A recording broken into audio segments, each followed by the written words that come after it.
Is it possible to buy a decent new laptop for less than 400 euros in 2020? Today we're gonna take a look at the Asus Vivobook X412DA. I got this laptop mainly because I'm trying out a few different budget options and I wanted to see how cheap can you get when you buy a laptop. And this is what we're gonna answer today. Can you go as cheap as 400 euros and still get a decent performing machine? I am W2Best, I make videos about tech, travel and inspiration, and if you like my content, I would be really happy if you want to subscribe to this channel. That helps me out a ton with motivation to make more content moving forward in the upcoming weeks and months. There's no time to waste, let's get straight into the positive points of the Asus Vivobook X412.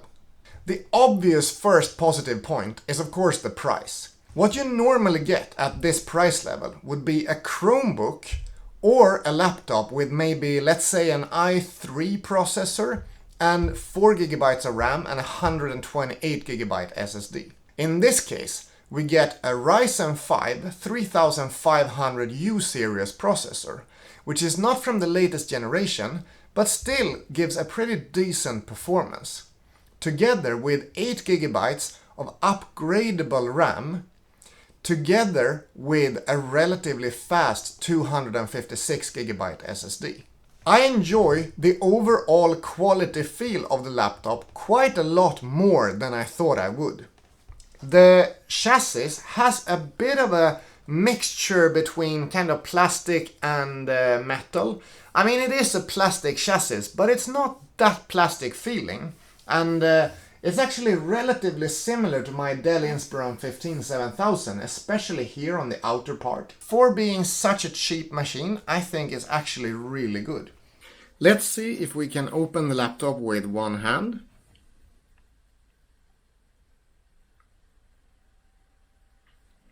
Clearly this is not gonna happen, you need both hands to open it.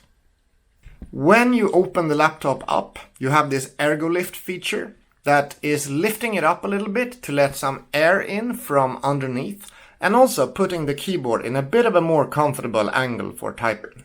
When you press down here, where I think on a typical budget laptop you would have a ton of flex, you would see that it actually pushes the chassis down.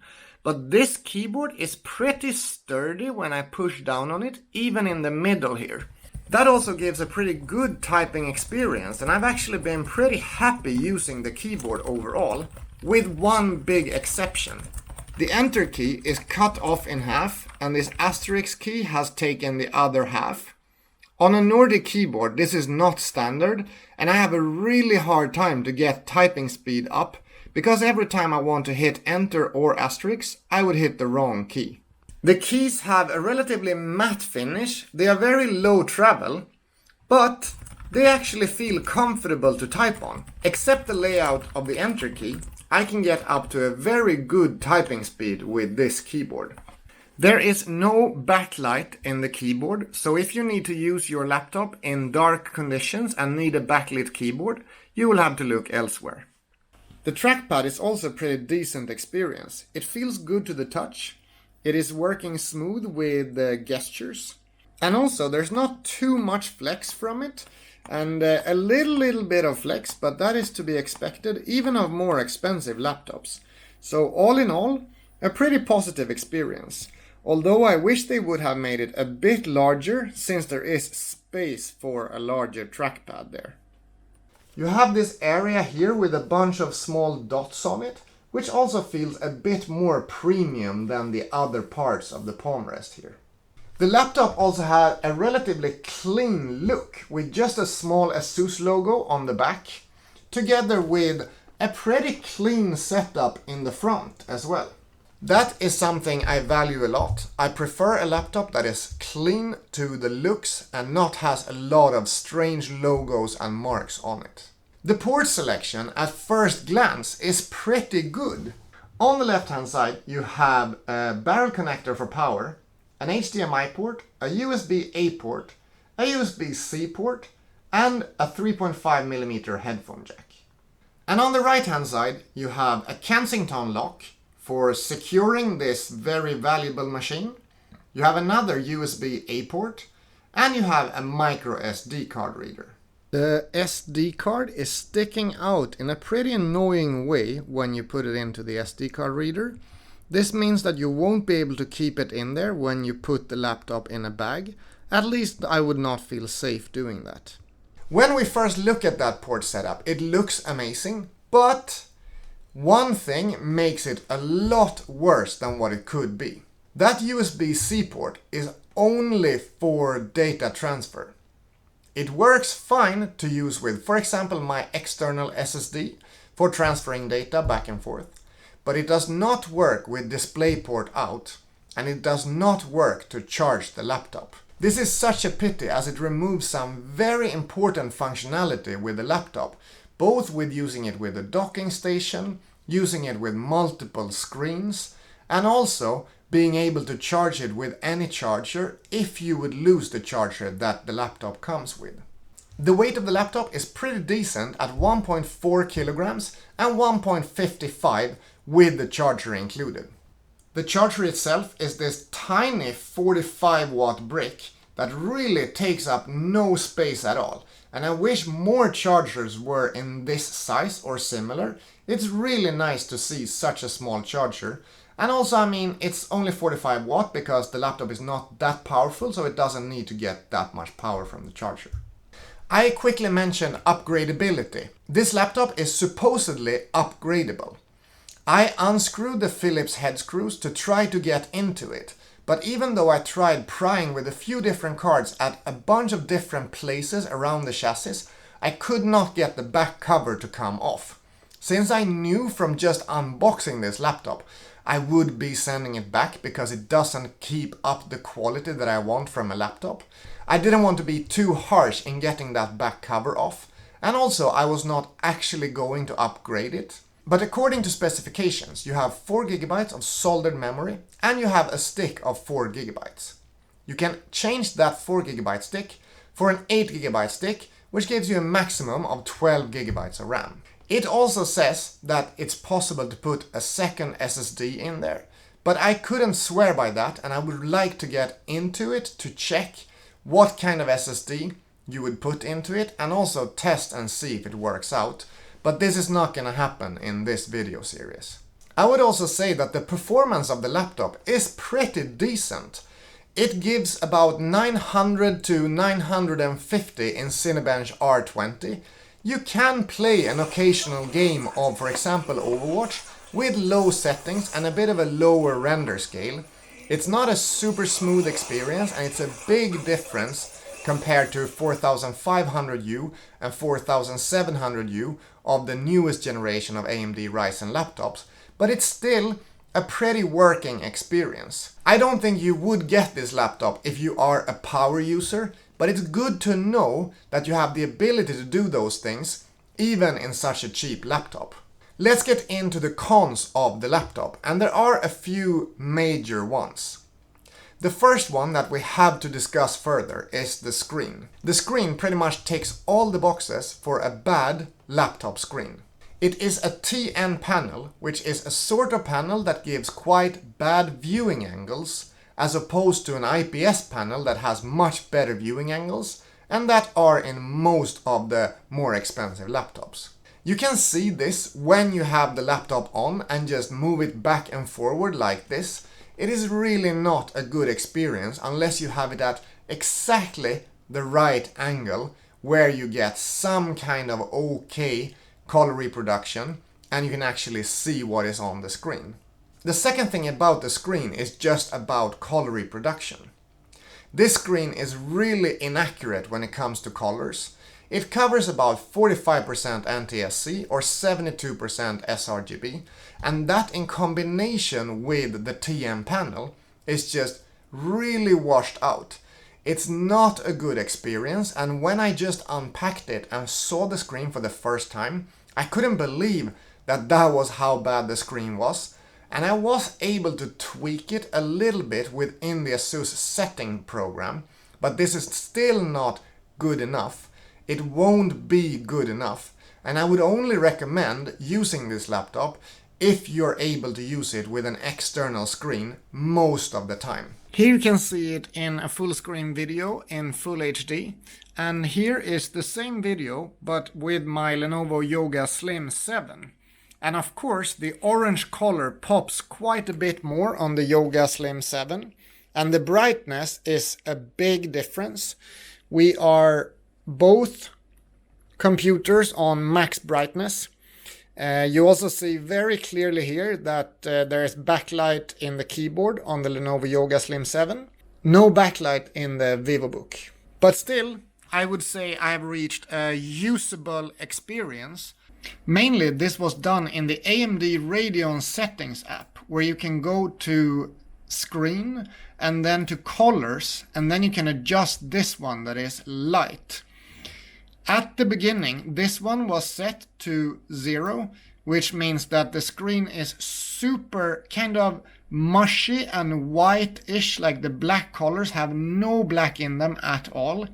And I would just set that down to somewhere around 80, 85, maybe even all the way to 100. I just figured the darker you put that setting, the better it looked. Also, it was set to do the color temperature automatically, which I kind of didn't really like. But you could also fiddle around with this. You can get this to change the experience of the screen quite a lot. The third thing about the screen is that it is pretty weak in brightness. However, it is a matte screen, and those 250 nits of brightness together with a matte screen was actually fine for all indoor use, but I didn't really appreciate it if I tried to use it in bright sunlight.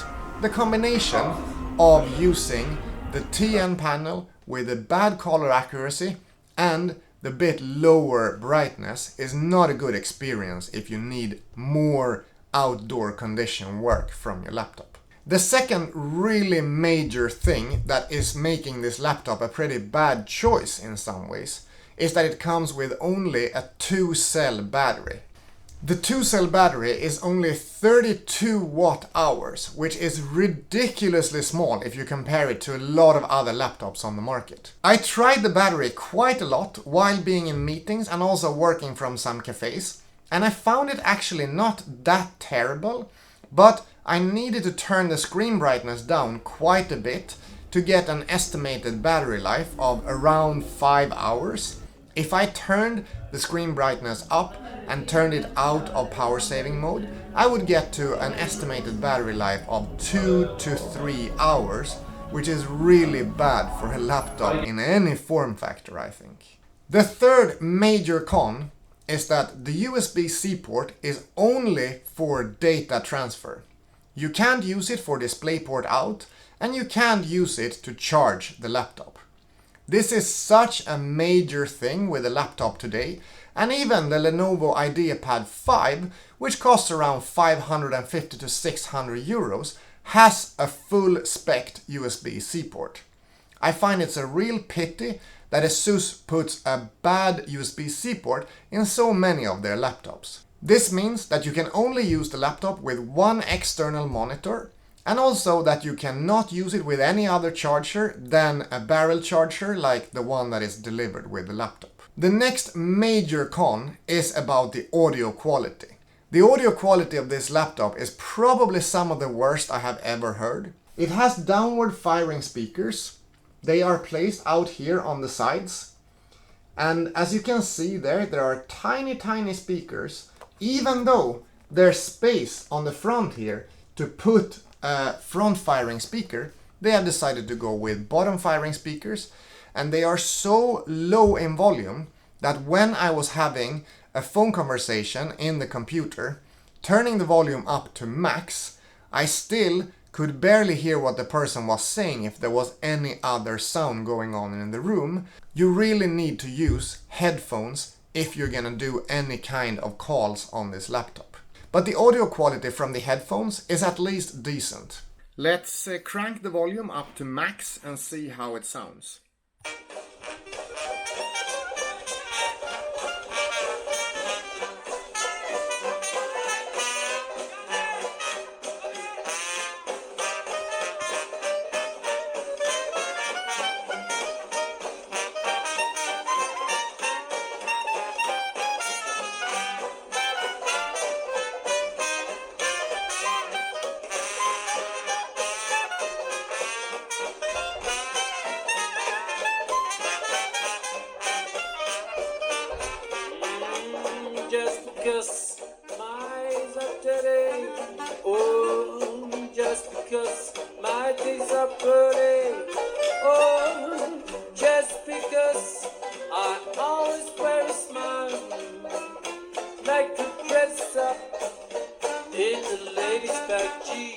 The sound is very distorted when putting it up to max, and the quality of the sound is just really not that usable, especially if you put it on a softer surface.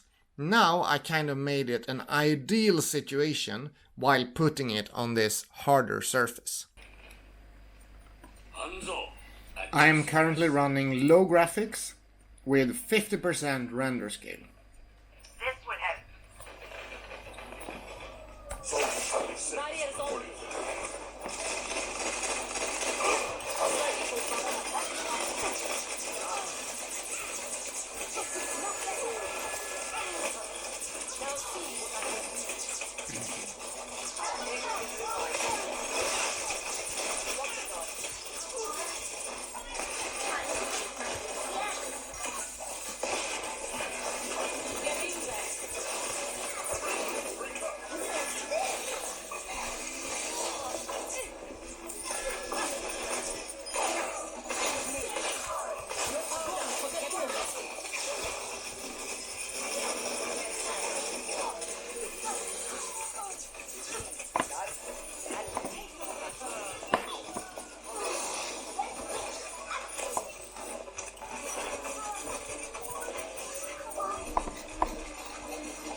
The hottest spot I can find is up there, which is about 41 degrees. We start up Cinebench R20 to check both the performance and also the temperatures internally, externally, and how much power it draws. Now we are at 100% CPU usage, which is 2.2 GHz. In core temp, we have a temperature at 65 degrees, and this has been between 65 and 70 degrees since the beginning of the stress test. The hottest spot on the laptop is up there in the corner, which is about 39.5 to 40 degrees. The keyboard area is staying very cool, and the maximum I can find is 37 degrees at some points, which should not feel hot to the touch. Cinebench R20 landed at 1056 points. For a Ryzen 5 3500U processor, I think that's a pretty decent score. Most of the times I have been getting around 900 points, but maybe this is due to some Windows updates that I installed just before making this review. I'm reaching 1056 points. Of course, the graphics performance of the Ryzen 5 3500U is not that strong, but let's run a heaven benchmark and see how much it gets.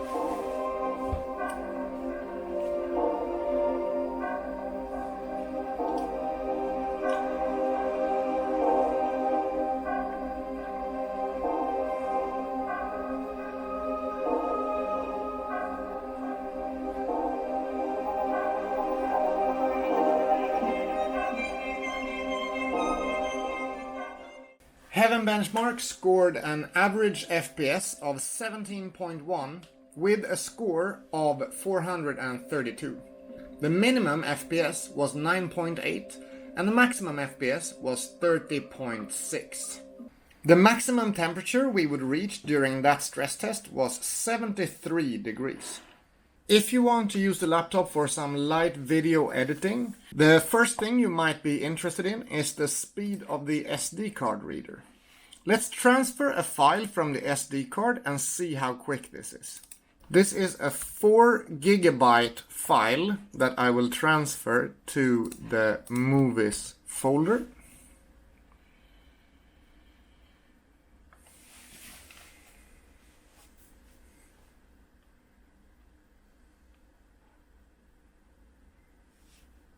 Transferring a 4 GB file took 1 minute and 50 seconds.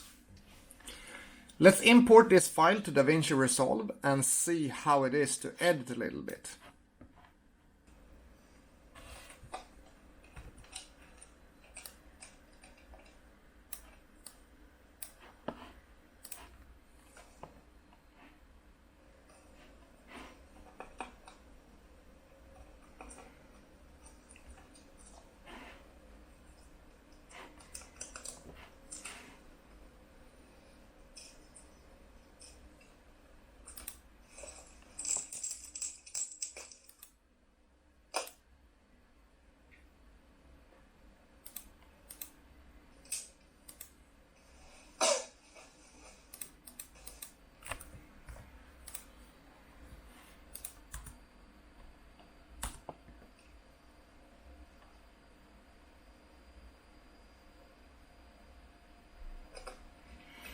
Simple video editing seemed to work just fine with this CPU and GPU combo.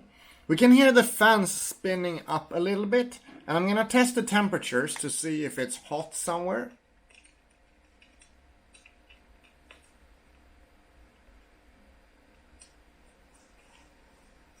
It's not more than 37 degrees on the chassis. We are using about 45 to 50% of the CPU power at a speed of 2.6 GHz. And the CPU temperature is around 57 or 58 degrees. Let's try and render this tiny video project and see how it works.